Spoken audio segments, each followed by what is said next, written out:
Olá, quero abrir este comentário com uma frase de Benjamin Franklin. Ele disse que aqueles que abrem mão da liberdade essencial por um pouco de segurança temporária não merecem nem liberdade nem segurança. O fato é que a cada dia que passa fica mais claro que todo esse rebuliço em torno do vírus chinês não passa de uma presepada política odiosa, perversa, sórdida.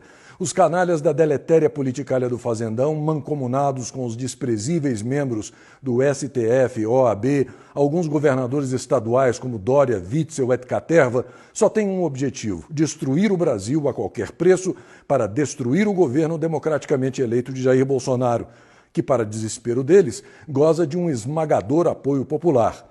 Em outras palavras, bastaria termos um presidente corrupto para que nada disso estivesse acontecendo. Até agora, segundo a CNI, 40% da população perdeu 100% da sua renda. É preciso lembrar que cada 1% a mais de desemprego gera diretamente um incremento de 6 mil mortes anuais. Há apenas 2 meses, os Estados Unidos tinham a menor taxa de desemprego em 50 anos.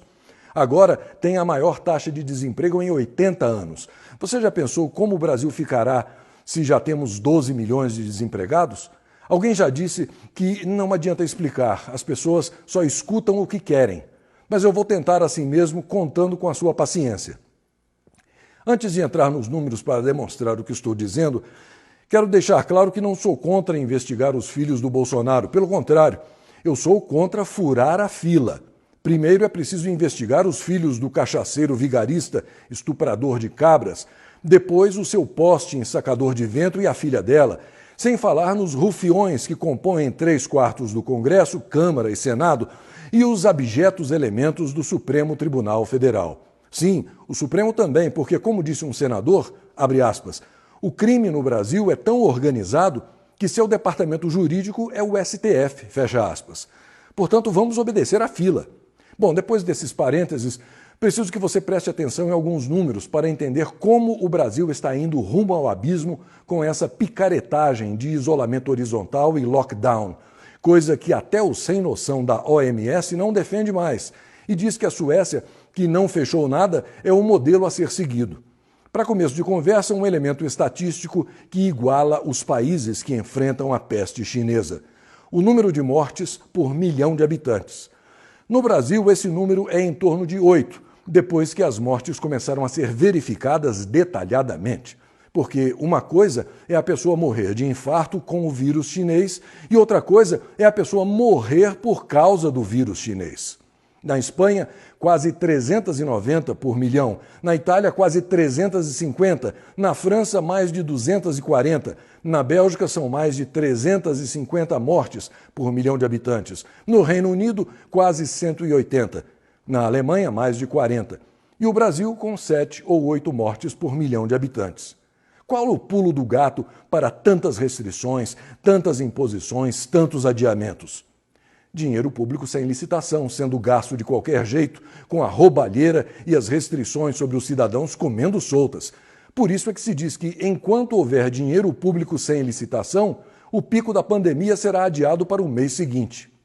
Este gráfico ilustra bem o que eu estou dizendo. Vale lembrar que nos Estados Unidos a surpresa foi enorme quando descobriram que 66% dos pacientes hospitalizados com o vírus chinês são os que ficaram isolados dentro de casa. Agora veja este outro gráfico. Ele pergunta, é vírus ou é política? Veja por você mesmo. Os estados em vermelho não apoiam Bolsonaro e têm o maior número de mortos. Os estados em verde apoiam Bolsonaro e têm o menor número de mortos. Os estados em amarelo são neutros. Não é no mínimo curioso? Agora veja este outro que mostra as mortes totais no Brasil e em São Paulo. Se você puder, dê uma pausa no vídeo para ver os números em detalhe. Você vai notar que o número de mortes diminuiu de 2019 para 2020, apesar do vírus chinês. É por essas e outras que se diz que São Paulo e outros estados precisam com urgência de intervenção e auditoria federal. O número de mortos precisa ser verificado, além do superfaturamento nas compras sem licitação, do destino das verbas federais de auxílio, sem falar nas ações quase criminosas dos governadores e prefeitos. Veja o caso dos respiradores. O quadro mostra o valor de cada aparelho, que custa normalmente entre 15 e 50 mil reais. Em São Paulo, a situação está fugindo do controle, daí a campanha aberta contra o desgovernador e o pseudo-prefeito. Este outro quadro mostra bem o que eu quero dizer, um estado anti-Bolsonaro e outro pró-Bolsonaro. No Ceará, com pouco mais de 9 milhões de habitantes e restrições ao comércio, são mais de 700 mortos. Em Minas Gerais, com 21 milhões de habitantes e comércio flexibilizado, são 94 mortos. Antes de encerrar esse comentário, quero mostrar a você mais alguns números do Brasil que definem a empulhação dessa história de isolamento e lockdown. Vamos lá. O vírus chinês mata 8 pessoas por milhão de habitantes. A meningite mata 13 por milhão. A tuberculose mata 24 por milhão. Os afogamentos matam 30 por milhão. Os suicídios matam 61 por milhão. As doenças cardíacas matam 150 pessoas por milhão de habitantes. Os acidentes matam 204 pessoas por milhão de habitantes. Ou seja, você tem muito mais chances de morrer indo à farmácia comprar um remédio do que morrer de Covid-19. Se as máscaras, o álcool gel, as mãos lavadas com água e sabão, o distanciamento social funcionam, por que fechar o comércio e estrangular a economia?